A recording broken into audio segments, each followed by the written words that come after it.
All right, everyone. Welcome back to At This Moment with me, Angela Black, every Thursday night here on Studio B, Revolution Radio, freedomslips.com. We're on at 10 p.m. Eastern / 7 p.m. Pacific, or in whichever time zone on the globe that you exist. Because, of course, without the manipulation of time, what would we be if we were not in this elusive dream or this illusion that we are in, which is a dream, by the way. We're all living in a dream.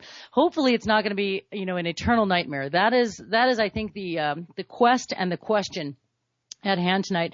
I'd like to welcome back my guest for hour number 2. It is Ralph Ely of GeoEngineeringWatch.org, close associates with Dane Wigington, the one, the only. And we are here discussing everything chemtrail / geoengineering / aerosol spraying / Monsanto / the end of the world. and you have not slipped in unicorns once on me. That's good. Every time you bring them up, I just get such a happy. I'm just wondering if there are unicorns flying in the skies, and maybe they're trying to combat the geoengineering aerosols. And there's got to be a battle with unicorns in there somewhere. I'm going to go on the web and look that up. You and I are going to have this one. We're going to keep this one for the rest of our friendship here. We're going to be talking about unicorns every time now. I can tell. There you go. All right. So yes. Go ahead. Yeah. I was going to say we were talking about. We were talking about don't get me started giggling. Like I told you the other day, if we both start giggling, our credibility just goes down the tube. Well, then I've got no credibility, okay? Okay. So people just tune in to hear you giggle, right? Well, I'm sure, it used to be that way. As a matter of fact, it actually used to be that way, but I have evolved. I have become. As we discussed briefly the other day, if you don't laugh once in a while, some of the seriousness of the goofy stuff that's going on in the world, it would make you cry. You have to do that, otherwise, just to kind of clear it out so that you can take a deep breath and start all over again. At least I do. Yeah, it is very important, and to walk away from time to time, and just look around, enjoy your animals, enjoy your family, and maybe in that order. Yep, exactly. And exactly. Friends, live life and love those around you, and do an act of kindness every day if you can. Just definitely do that. That's right. So, and I think that's so important. I believe in karma. What goes around comes around, and I've seen that. I've seen that over and over again throughout my lifetime, and so it's a good idea to stop and think before you do a naughty. Yeah, exactly. I enjoy good karma. I am not afraid of karma because it's a good thing for me these days and weeks and years. I'm braced for it. I think good karma is a beautiful thing. People often just think karma is bad, but not at all. You can call it what you like, whether it's destiny, fate, many different titles. Well, I think just from talking to you, I can tell you draw your passion and your energy from that. Yes, and that's very apparent. Thank you. that is so good. It's just thank you. If we're not true to ourselves and we're not true to our passions, then what are we here for?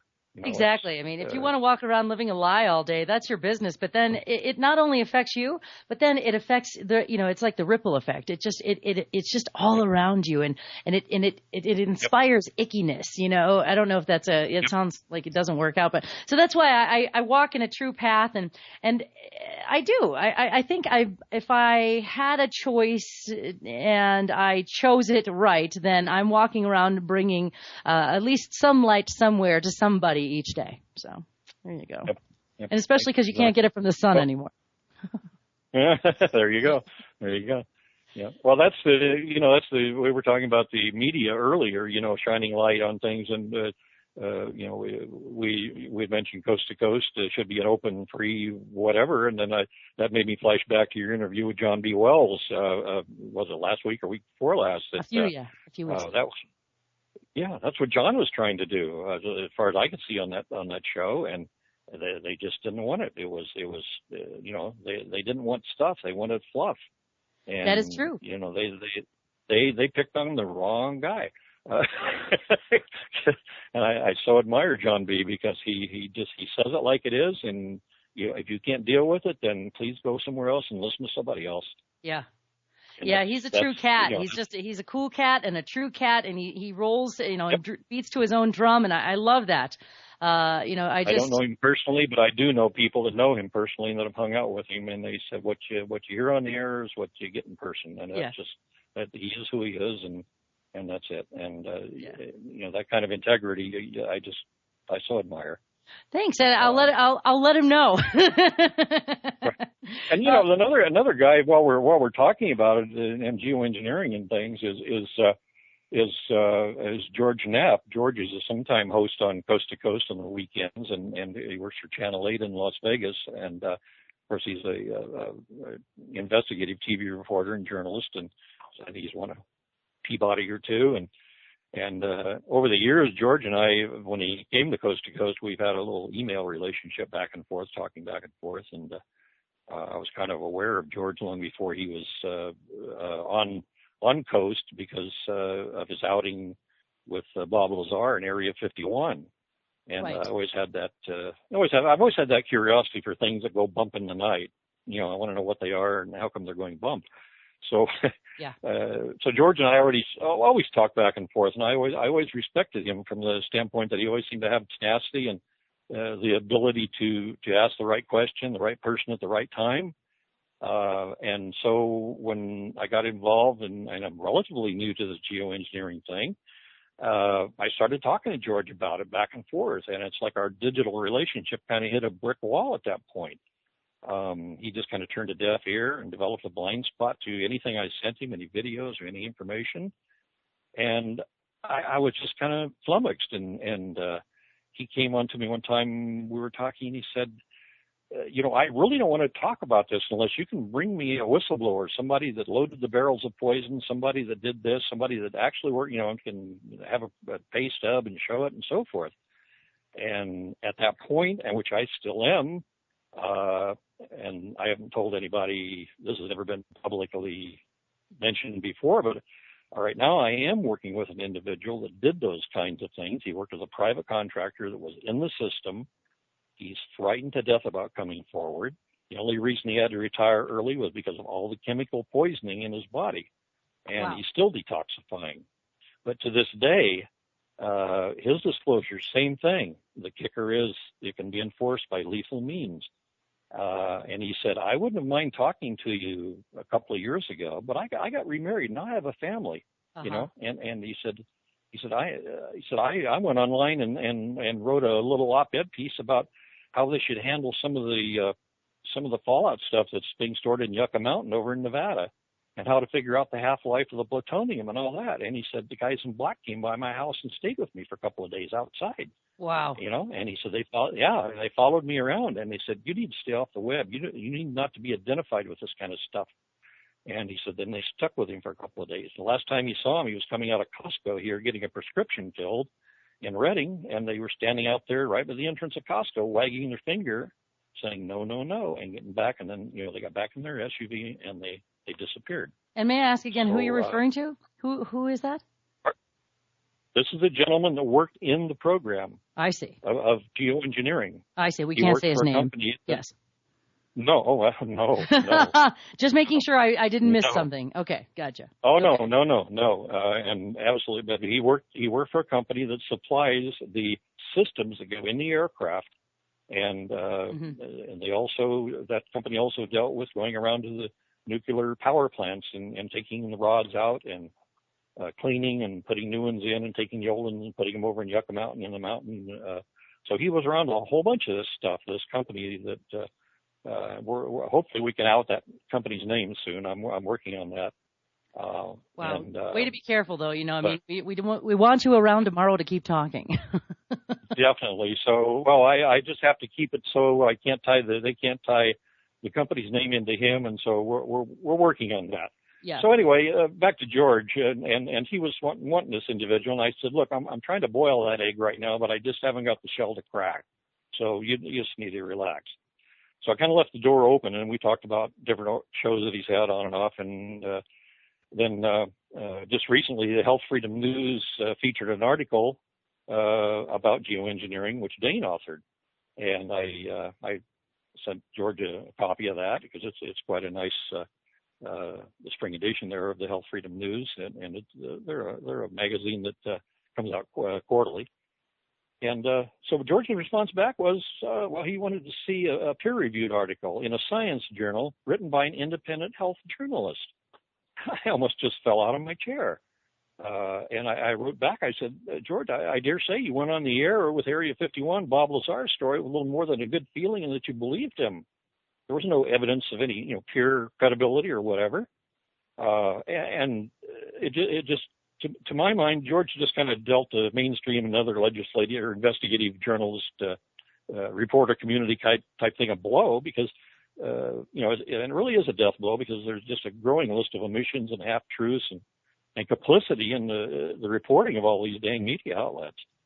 So, it just makes you wonder, or at least in my mind, it doesn't make me wonder. It just, I can see why the populace is more and more turning off their TVs and their radios and canceling the newspaper and hopping on websites like this one that we're on right now and your radio show to find the truth because they just can't get it any other way. Yes, and that's when so I talked to George, I said, listen, I love you dearly, man, but I just don't know when you changed. Used to be your whole thought process is clouded compared to the years past. I said it's kind of like tantamount to you being a cop and finding the dead body in the street with a guy shot in the head. The witness saw the guy that did the shooting. You get the shooter and you've got him in custody and you've got his gun. And then Detective Knapp says, well, we can't arrest this guy or bring any charges against him until I trace the bullet back to the manufacturer. And I'm supplied with a peer-reviewed study showing how the bullet was made and what materials and compounds were used to make it. I mean, that's basically what he's saying. I'm running into this with so many of these guys that they can look up and they say, yeah, something is going on, but I'm not going to acknowledge it until I know, I'm there again. I need to know who mixed it, who loaded it. The thought process to me is just one of either denial or somebody has gotten to them when they act like that. I don't know. Yeah. But anyway, I have a very simplified. I still love George. I'll listen to him. I just hope he comes out in the sunlight one of these days. Yeah. Just a simple analogy also to what you're talking about is I often say this. I almost utter this each week on my show for some reason or another. If it looks like a duck and it quacks like a duck, chances are it's a chemtrail. Pretty close. You know what I mean, though. Then chances are it's a duck. Exactly. Yeah, so yep. I would definitely hold that duck, for questioning before letting the duck go. Yeah. Well, and all these people, all these scientists, the biologists, the former state and fed workers, the fish and game guys from the Forest Service, doctors. We've even got a couple of neurosurgeons here in Reading that have given testimony about it. Say there's health problems. We got like 1 in 4 now kids coming into their offices that have respiratory problems. Alzheimer's is on and on, just a tremendous rise. That's why every time I go outside and come back in and my mind doesn't quite work, I'm wondering if maybe I'm getting too much aluminum in before. Absolutely, and I've talked to a couple of pharmacists. I worked at a grocery store for a while a couple of years ago, and I moved up to Tahoe about 4 years ago. And I was looking for some part-time work. And so I work there, and there's a pharmacy there. And I'm definitely not a big fan of big pharma. I think that occasionally a prescription may help somebody with something, but I do think there's a huge abuse going on, et cetera. But anyway, pharmacists. So I was speaking with pharmacists, and they were saying to me, because I was bringing up the idea of geoengineering and it affecting the bronchial systems of humans, and why everyone was and they said, yes, that they had not seen anything like that in their entire tenures as pharmacists, the different aged people, that they had just never seen anything quite like it, where all of a sudden everybody's got a lung problem, everybody's got a cough, everybody's got a sinus problem, everybody's got headaches, and that's the thing. And I mean, I know perfectly healthy people who are outside a lot and they are sick regularly, and it's those nanoparticles saturate the tissues in the lungs. They get into the brain and short the neurons, and neurons do not like to get played with, and that's correct. So yeah, I know the same thing. As I mentioned to you, I'm 72 years old, going on 50, of course, according to my doctor, but and I try to exercise, try to be active, but I know people that are a little more active than I am to get out and run around, the track. They do all these things, and they can't do it because of the way they feel afterward. They feel sick. They don't feel good, and it takes them like 2 days to recover from just, just say running a little race or something. Yeah, that's very interesting. That was never the case. Yeah. And then combine that with the radiation, coming across, you live on the west part of this this continent, as do I. And combine that with the radiation that's coming from Fukushima. It's a lot of people are experiencing pains in their bodies, hips, knees, etc. Toes, sharp pains, etc. all throughout their body that they've never experienced before. What's that? It's toxicity. It's inflammation. Yes. Yes, and you think you're breathing it in, it's going into the bloodstream because it's nano, and that along with radiation, I mean, it can't be good. And for people that are outdoorsy people who now don't go outdoors because they feel horrible when they exercise outside is so sad. It just makes no sense, it's just weird. Listen, I wanted years ago I got on turmeric, which is a natural. That's what they make curry out of. Turmeric, yes. I call it turmeric. I'm probably missing. No, actually, I think I'm wrong. You're right. Whichever, but maybe 10, 12 years ago, I started reading. I just happened to read an article that mentioned it about a bunch of research they were doing in India, and they couldn't figure out why all the people in India don't have arthritis, why they don't have heart problems, and all these other things. Turmeric. And that was the common denominator they came up with was the amount of curry. And the turmeric. So I started taking that actually, and my mom was alive at the time, and she was having terrible arthritic problems. I put her on 1,000 milligrams a day. That's just 2 of the capsules a day of that. And within 2-3 weeks, she was up boogieing. I mean, she was just fine. Her doctor couldn't believe it. Interesting. And and then they had checked me, and they said, "Well, you got a little heart palpitation. We're going to put you on this. We're going to put you on that." And then they wanted to put me on high blood pressure, and they wanted to put me on. And I said, no, hold on. And so I started doing the turmeric. But I found myself, because of this toxicity can increase, the inflammation in your body right now. I've kept mine up to two pills a day, and I can feel the difference. It makes a heck of a difference. But I put it in my smoothies and my soups. Yeah, I actually use the organic powder. Mm-hmm. I will try the extract in the capsules, though. I think that probably delivers a lot more punch. Just make sure it's organic, obviously. Another good one, by the way, is another. While we're talking about the health issue here, another thing that people really need to be aware of is their vitamin D3 levels. Yes. And because you can't really get out in the sun right now because it's so uncomfortable because of the extra UV. It's like if I go outside right now, I as hot as it feels, it should be 115 degrees. Well, it's not. It's the UV that's singeing me and burning the trees.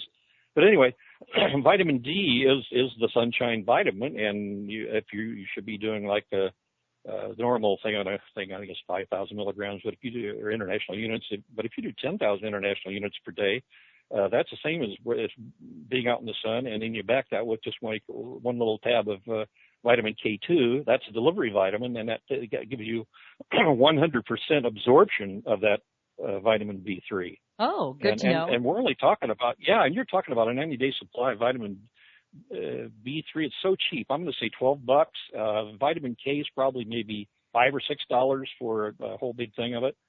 And all these little natural things you can do. You don't need all these blasted meds, the pills.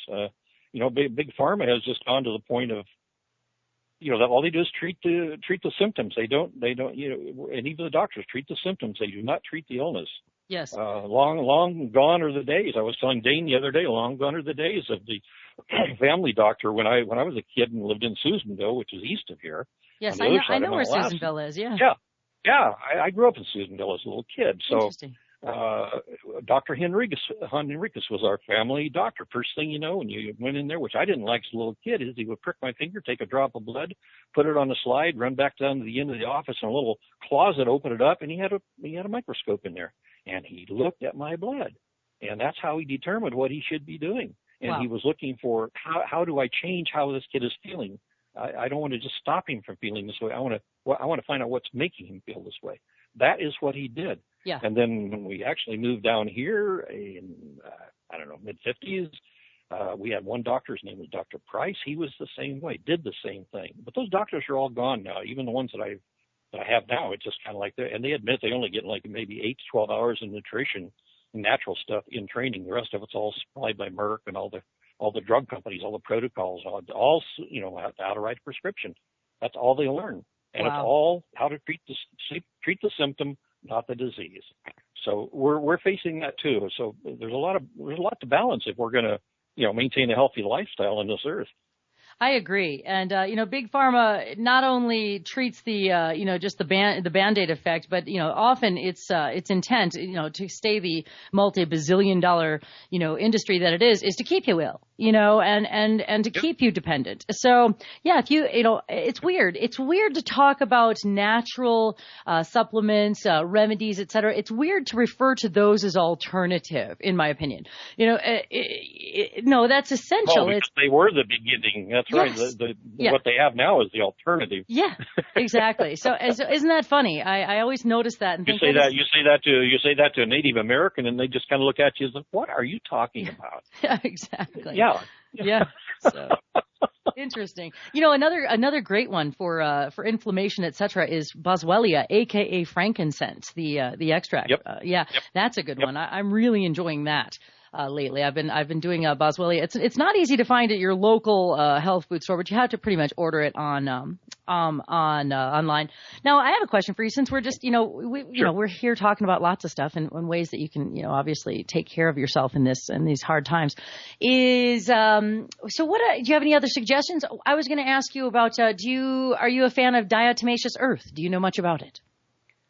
I've done some research on that, and I came to the conclusion that in a couple of days I'm going to go down to the local feed store and buy a bag of it and just start sprinkling that in my coffee, because from what I'm seeing and hearing from people, you want to get the edible. You want to get the food grade. Yes. I actually they have it. So you can get it at a local health food store. They sell it. I think Star West is the distributor in this particular. It comes in like a 1 pound Mylar bag, and so it's like $7. Right. It's like $7.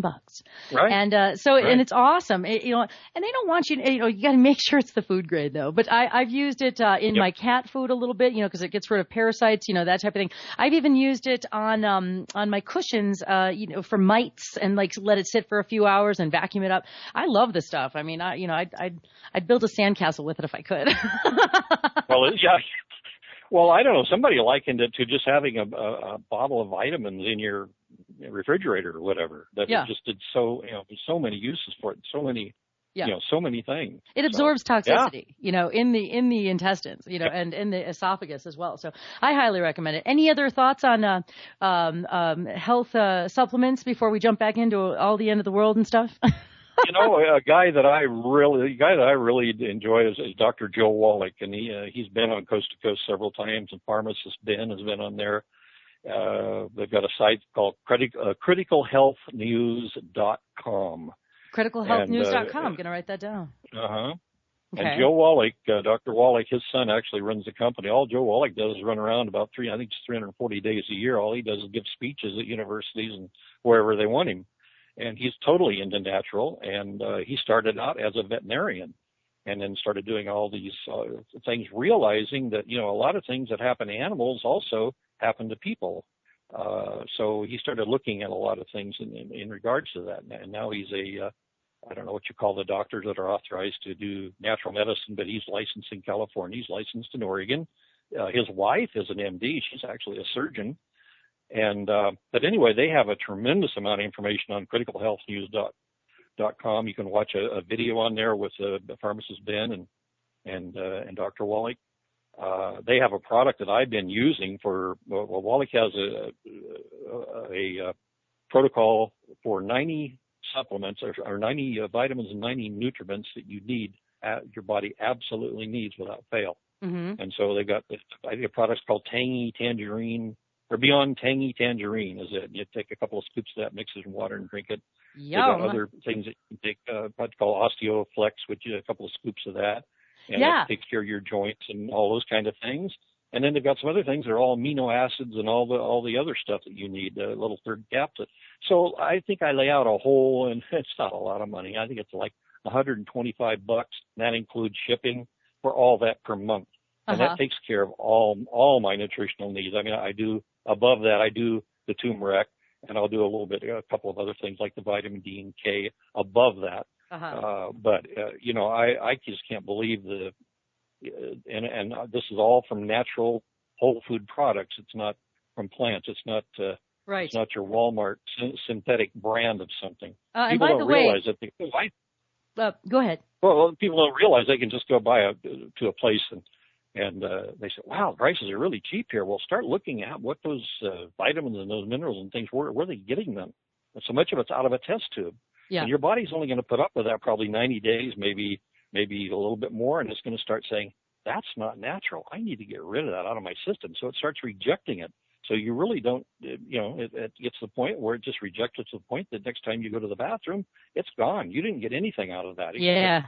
Paying Walmart or paying Joe Dook's store up the street that sold it to you, they made a profit, and that's the only people that profited out of this whole deal. Mm-hmm. That's like a calcium carbonate, and it's not really a very effective calcium delivery method. It's chalk, and so you need your oyster shell calcium, et cetera.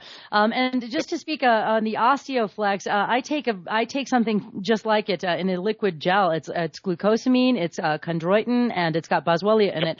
I absolutely love it. I actually feel a skip in my step when I take that regularly, because it's just so that you can just tell it's helping reduce any inflammation that you might have, and because of all of the makes your body smile. It really does. Yeah, and with what we're breathing in, I mean, you were talking earlier about the UV rays being intensified, even though we're not seeing the sunlight. Yeah, because those are metallic particles floating around as particulate matter in the sky. In the air. So you're, and we're breathing that. And I just wanted to also bring up before I forget that, yes, there is some trace amount of aluminum that is natural in the soil. So an individual that I hope to get on my show in the near future, Kristen Megan, she was an industrial hygienist for the military. Well, the Air Force. Yeah. Yes. And she became a whistleblower and encourages people to take air samples, rain samples, and snow samples, as opposed to soil samples. Yeah, that's right. Mm-hmm. Yep. Yeah, and because as you were mentioning with the webbing effect, the plastic residue from certain snows. You got to be very, very careful about what lab you send your stuff into, because some of them either won't analyze it or they don't do it properly. And in fact, she talks about that in a couple of her videos, to be sure. Yes. If you're not sure where you're sending your samples, email her and she'll let you know where you should send your sample. Yeah, and that's Kristen Megan at gmail.com, actually. Yeah. So does she speak with Dane? Have they interacted before? She does.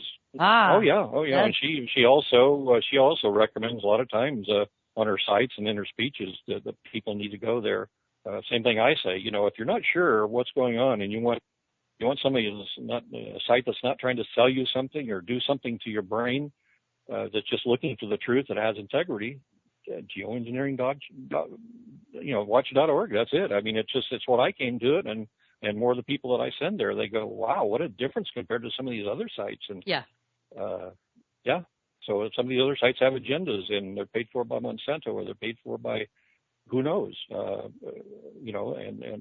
they're just debunkers on there that just like to cause problems. And so you just have to try to understand where the writer's coming from. And once you do, then you'll start to, and once you get that taste of truth, as you start reading and you can figure out where this person's coming from or where they're trying to take you, and realize whether or not you want to be taken there or not. Yeah, if it's all on sale for $9.95 or not. Yeah, pretty much. And if they have dehydrated water, it's so hard to say too. The dehydrated water. Every time I say it, I stumble. It's just. I think it's because it's. I know it's not one of those you want to do 5 times fast. Have you seen? There's a hilarious video about that where they show the steps to dehydrate your water and how to carry it around and then how to rehydrate. And it's so funny. Yeah, I mean, because it's a joke. It literally shows, a fry pan burning, boiling water to evaporate and then leaving nothing. And then it shows pouring an empty pan of nothing into a container. And then it says all you need to do now to get your water is just pour some water in it and instant water. Send me a little, if you can remember what that is, send me a link to it. I would love to watch that. It is hilarious. Yeah. Because, it's so matter of fact that I think, God forbid, I bet you some people buy into it. Yeah, unfortunately, probably, huh? Wow. Yeah, I would. That's the kind of thing. After I've been outside and I've looked up and I'm so depressed, and I come back in and plop down in front of my computer. That's the kind of thing I like to turn on and get a good laugh, and then I'm okay for a while, By the way, I have to give a shout out to an individual who is a regular here at Revolution Radio. Billy Hayes is in the audience listening, and maybe I'll ask him to give us a call and maybe chat. He's been a huge whistleblower on HAARP and Chemtrails, a.k.a. GeoEngineering. Most of his, from direct experience and his father also, I believe, worked on the HAARP project, as did he. And he's got straight knowledge from the source. And Billy is a very interesting individual, has fought many health problems through the years because of his exposure to, these dangerous substances and frequencies, et cetera. So he's out there listening, and I did want to give him a shout out right now. And maybe he'll call in. I'll see if he'll call in. That would be cool. Yeah. Okay, Billy, we want you to call in. The frequency. Go ahead. Yeah, get to it. The frequencies, the people, I can remember a couple of years ago poo-pooed when I didn't allow a smart meter, but PG&E to put a smart meter on my place. And they said, why? I said, I don't want that low radiation. I don't want it around me. It's bad enough I got to talk on a cell phone by my ear. Yeah. And things, but I don't want that around me. And, people thought I was crazy. I said, no, I'm happy to pay the extra $5 a month to have somebody come by and physically read the thing. I don't want that. Yeah. So, all of these low-level radiation will kill you. It's not it's not the initial blast or whatever else. It's the aftermath that gets you. Yeah. This is one of the things that I told Dane. Dane's the only other person I told this. We were talking over the weekend at, there was a Earth Day celebration here last weekend. Yes. And I pulled Dane aside and gave him some documents and things for him to do a little research on that are along these lines that I talked to you about. And the one thing my friend said that worked in that field, he said, they take all the dust from these radiated places, don't you, and vacuum that up, and they actually put it in that stuff they spray. I said, are you kidding me? He said, no. He said, it's just like, it's low level. It's it's a junk, but it's a good way to get rid of it. Okay, wait. Can you repeat that? I got to listen to that again. Okay, what? I was just floored. He said they take the dust, the radiated dust, out of these nuclear reactors, and any place they store any of these rods for the nuke reactors. Oh my God. Any place that they vacuum this stuff up. And he said, then they put it in the stuff. They put it in the mix of the nanoparticles that they blow out of the airplane. And that I just went, what? And he said, yeah. He said, the idea is, no big deal. It's just we need to get rid of it some way, and it's just low radiation, and it's not it's not enough to do anybody harm. Unbelievable. And I said, are you? And he's on board with that. He said, I know that's low level is worse than the full dose, because over time, it takes time, but it does this nasty little job. Yeah. So, talking about the frequencies. And guess what? We have been joined by Billy Hayes. I'd like to welcome Billy Hayes to the call and introduce you to Ralph Ely, Billy Hayes, Ralph Ely. Hey, Billy, glad to meet you. Well, howdy. I'm sitting here playing with, I don't know whether you guys can hear this or not. I can. What is that? What is that?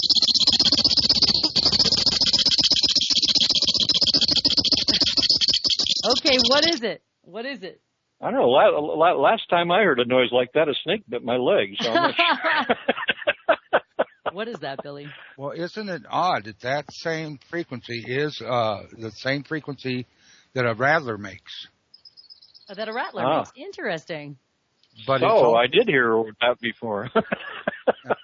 It's also the same frequency that Nexrad puts out on their pulses.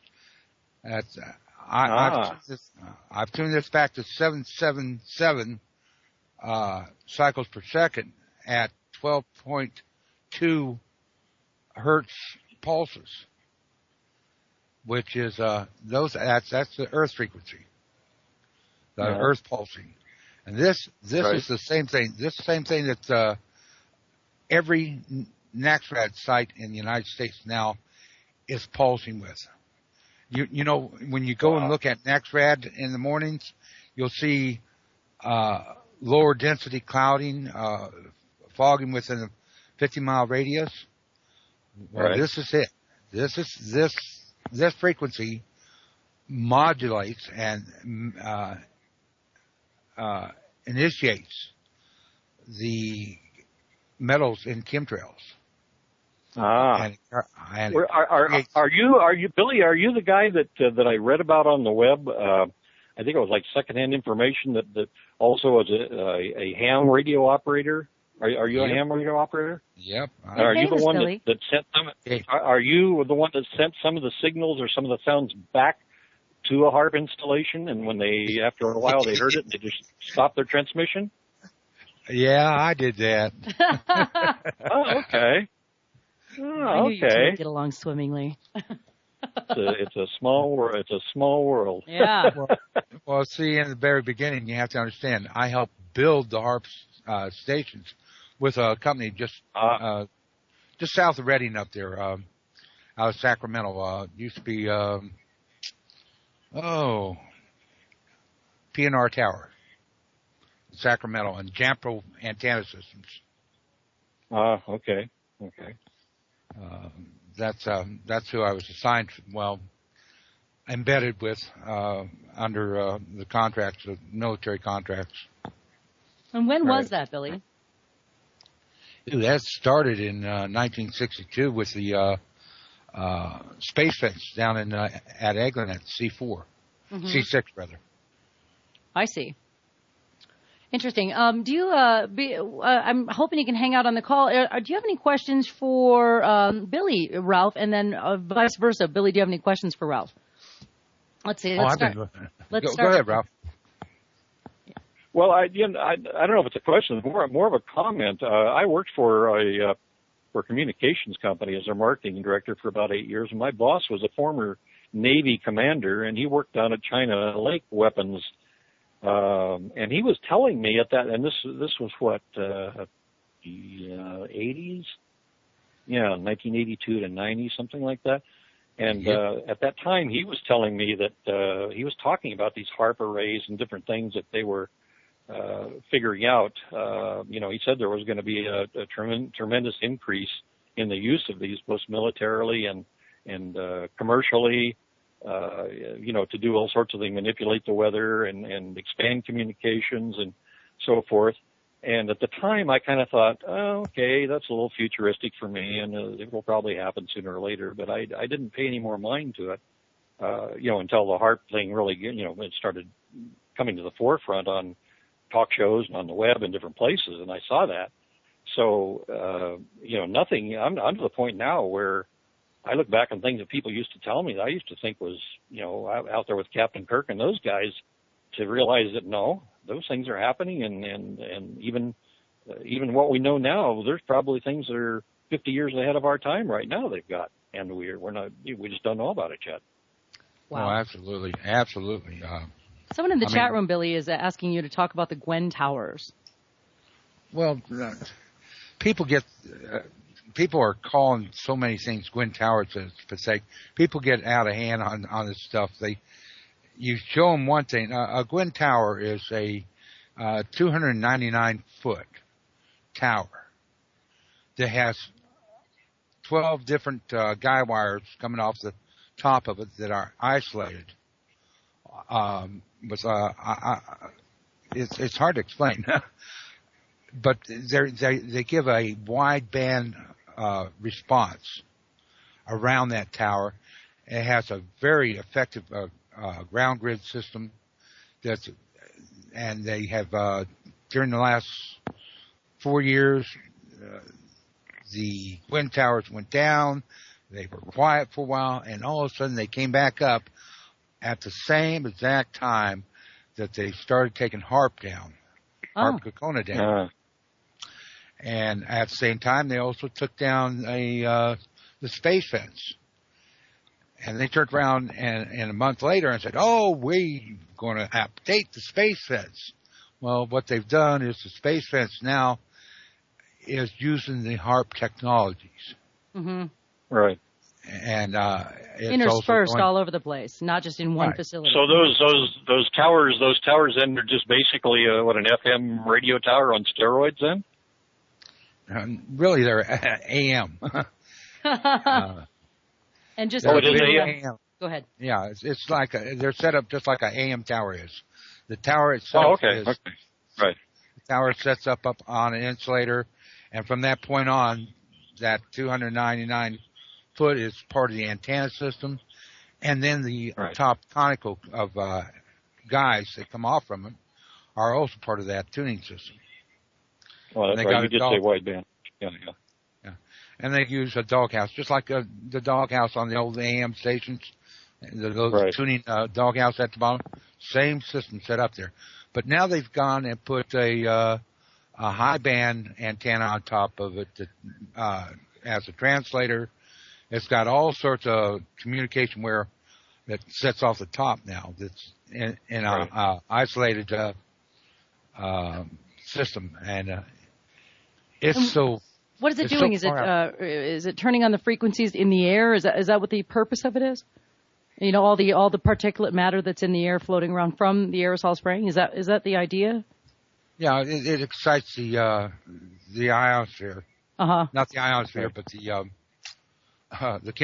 chemical masses of the chemtrails. I see. So are they still using like a ground radial system like I know the engineers used to love to put their AM towers out in the middle of a irrigated cow pasture because it gave them really good ground radials, they could put down where the wet soil was. That's the same thing there? Same thing. Look for the swamps or look for the cow pastures. Yep. And, of course, with that comes all the mushrooms, too. Yep. Okay. And those are poisonous mushrooms because they're metallic? No. It's those funny ones. Interesting. I mean, my tower crews always found out that everywhere we went to put up these stations like this, it was full of mushrooms, and these guys I couldn't keep them off the pastures, let alone keep them from flying off the tower. Wow, I got to hang out with you more. Make sure that safety belt is on there good. Don't climb without it. Well, I always had this saying: you never unhook from my headache. When I send my headache up on the tower, you never unhook. You stay hooked into that. Okay. If I have to padlock you into it. Yep. But they take a lunch on the ground, and sometimes it was hard to get them back up. In fact, I got. Did you have any spend any time with the? I'm trying to think of the guy's name. He's on several of the videos when they first brought HAARP online up there in Alaska, and they interviewed him, and they were asking him about different harm to animals, harm to people, different things, and he kind of just skirted around the question. He'd always say, "Well, that's kind of possible." He was I think the designer of HAARP. I was wondering, did you ever hang around him, or do you know who I'm talking about? Bernard Easton, yeah. Yeah. I was down in Texas with him 3 weeks before he died in 2007. Okay. And in fact, that was kind of weird because Fred Bell, myself, several others, we had kind of like a powwow 2 weeks before he died, and he was in great health, and just like bam, he was gone. So I have a question. I have a question. So Billy, and then obviously I want to get back to Ralph for the end of the call. And I'm so glad you called in, Billy. It's been a long time since we've talked, and I'm really glad you two met. So there's a question coming from a private chatter. It says, "Ask Billy," and then of course I want to ask you the same thing, Ralph. Is it mind control, weather control, or something else? What is the primary purpose of the frequency systems? And then the question mark is Blue Beam Screen Project. Or is it radar defense? I mean, what is your opinion, Billy? And then I definitely want to go to you, Ralph. Well, it started out just like HAARP started out to be one little test, which was called tomography, trying to chase down, and it just expanded. Every time they found one thing out, they found out 10 more things, and from that 10 more things of each one of those came out, and it was just. Yep. Experiment. It was like madmen. I mean, it was. They were crazy. Mm-hmm. I mean, when you walked in, Bernard was trying to push people back. He was scared of them because they were loopy. You couldn't even talk to them. Power mongers. Mm-hmm. Yeah. You guys both there? Well, they're so involved with what they're doing that they're just blinded by any reasonable thought. It doesn't exist. It's tunnel vision. Yeah. Yeah, and like you were talking about earlier, how about just like in the military, they compartmentalize everything. So you know a little bit about what you know, but you don't know what the other guy knows, and that other guy doesn't know what you know. And it's until you get away from it and can stand back and look at it with the proper information available, you wouldn't understand what part you were doing had to do with the other parts. That's right. And that's how if it wouldn't have been for my dad started feeding me his side of it, with that I knew, and then with the information that my classmates gave to me who were still at Eglin, I would have never known. And then this young lady came into my life. God bless her soul. She died a couple of years ago. Everybody in my family has passed away. I'm the last of the family, and they all they disappeared from life suspiciously. You understand what I'm saying? Right. And in fact, everybody around me has disappeared suspiciously. It's amazing you're still kicking, Billy. You're a tough one. I'm a hard one to find. I mean, you can't find my place. I give out my address and people show up, and they don't get to see me. All right. Wow. Well, a lot of this people, like you say, with compartmentalizing, and you have to stand back, and sometimes you don't have the entire picture. When you said that, it was just like, sometimes you have to go with the information you've got, and kind of reminded me what, Carl Sagan said, absence of proof is not proof of absence. And, that's just so true. Just absolutely true. And the other thing was, there was a matter of secrecy that was kept amongst everybody, and everybody signing papers and everything. Well, I never signed no papers. When I got into this area, my dad, I wasn't an adult. My dad signed all the papers for security. Ah. And I went underneath, I went in as a cure. And interesting. Well, you are a good candidate to disappear, so be sure and keep your personal security in mind at all times. Yeah, for sure. All right, Billy, so everyone's still asking in chat for, again, your response to the question, which is, let me try it again. So what was the initial intention of the frequency systems? Was it mind control? Was it weather? Was it something else? What do you think was the original intention? The original intention was tomography. Tomography, seeking out the elements and minerals of beneath the earth for us. Yep. Doing, they call it sounding. Electronic sounding. It's kind of like they were trying to do sonar at high frequencies. I gotcha. And doing ground penetration. Well, Bernard got into it, and he wanted to take it a few steps further. He wanted to experiment with the ionosphere and exciting the ionosphere and developing a reflecting amplifier. Right. And from that point on, when they excited the ionosphere the first time, that was bingo. Of course, we all know about exciting the atmosphere. Everybody was, back in the CB days, they knew what skip was. So, there was no secret. Well, when they started getting into that too, all the petroleum companies, they were happy to dole out a whole bunch of dollars for the research on that too, because that would help them find oil deposits and different things. Oh, absolutely. Of course, as they changed frequencies, right? As they changed frequencies, of course, that made and not as available for the production of oil and minerals, because they wanted to go into this Star Wars thing.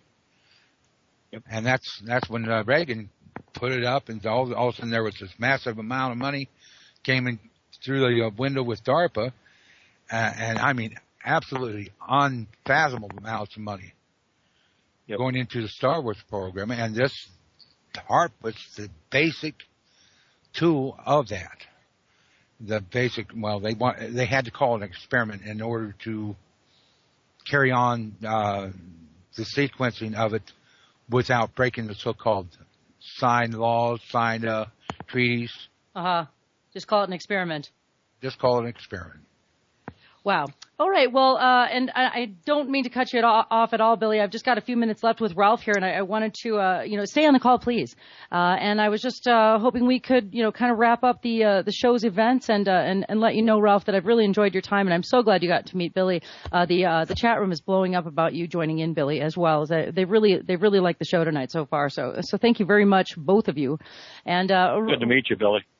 Oh, glad to meet you. Yeah, I'll put you two in touch, definitely. So, all right. So, Ralph, what's next? Ralph Ely, everyone, from GeoEngineeringWatch.org is my guest tonight, and Billy Hayes with his frequency in the background is here joining us. So, yeah, what's next? Well, could you please stop that? I just want to keep that dang snake under control. Yeah, put that snake away. Well, what's next is just to keep hammering. There's an interview that happened, I believe it was yesterday, between Dane and Greg Hunter, who is a heck of a respected veteran news reporter. He is at usawatchdog.com. And Greg interviewed Dane, and there's about a 30-minute interview there that just puts so much of it in perspective with up-to-the-minute news in the geo world. And I would just encourage everyone to get informed, get involved, take action in your own ways, whether that's talking to everyone, and not everyone likes to hear this, so some people don't like reality. So do your best to tell them about it, and plant the seed, and then just move on. Mm-hmm. Use your Facebook, your email contacts to talk to people about this. Hammer on the deniers, the media, the elected officials. Just hammer them with emails and letters, because the elephant is getting bigger in the room. It's getting bigger, and it's getting too big for the room. And once those walls pop down, all hell is going to break loose. And I really hope it's not too late to do something with what's left of this, beautiful God-given planet that we live on. So I would again say, please don't say chemtrails, because people look at you like you should have a tinfoil hat on your head. Say geoengineering, come from science. There's a ton of science available that's easy to understand, easy to convey to others on the GeoEngineeringWatch.org website. Mm-hmm. And the bottom line is, Merle Haggard, who's the country and western guy, he lives here in Palo Cedro, which is east of Redding. I sent him a note today on his website. I said, Merle, because he's talked and sung about chemtrails and things like that before. And what I told him, I said, you need to bring the subject back up. You need to talk about it a little bit more. I think Dane is working along those lines with him too. Because I told him, as Merle, if this biosphere collapses, nothing else matters. Nothing else does matter. Yep. That's it. It's over. So you can worry about the state of Jefferson. You can worry about your GreenPeace, all your other things that you do. But if you don't have food, you don't have clean water, you don't have air to breathe, that's it. It's bye-bye. Mm. So, this is serious. Take it serious. Do keep your sense of humor, because it's going to be the only thing that's going to keep you sane through your journey of understanding what geoengineering is about. Amen. And with that, I'll get off my soapbox, and I'm so honored and so pleased to be able to spend some time with you, Angela, and all the guys here on Revolution Radio and your show at this moment. I've enjoyed myself thoroughly. Oh, I'm so glad. The chat room is just blowing up, telling me that the show totally rocked tonight. Everybody really learned something and validated things they already knew. So, Ralph, you're a natural, and you're stuck now. You're a public figure now, and you're going to be you're all over the place. You're the new Dane. You're Dane's protege for sure. And great. I'm so thrilled. Oh, now I have to let everyone know that you can catch this archive very soon, not only on the archives here at Revolution Radio, freedomslips.com, but you can go to my website.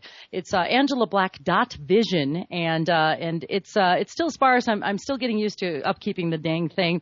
But on the side, on the left, is a link to my YouTube channel, which it says "At This Moment with Angela Black," takes you directly to this playlist, and we'll have this archive up and running by tomorrow. So you can check it out that way as well. And again, everyone, geoengineeringwatch.org. And Ralph Ely has been my guest tonight. Thank you very much, Ralph. We're done with the show. Thank you so much. See you soon. All right, everyone. Hang out ma'am. next for Major Tom and Keith A.Z. And I believe Barbara Lindsay is joining them tonight. So, all right, everyone. Thanks again, Ralph. Talk to you soon. Bye, Billy. Yes, ma'am. Bye-bye. Bye, Billy.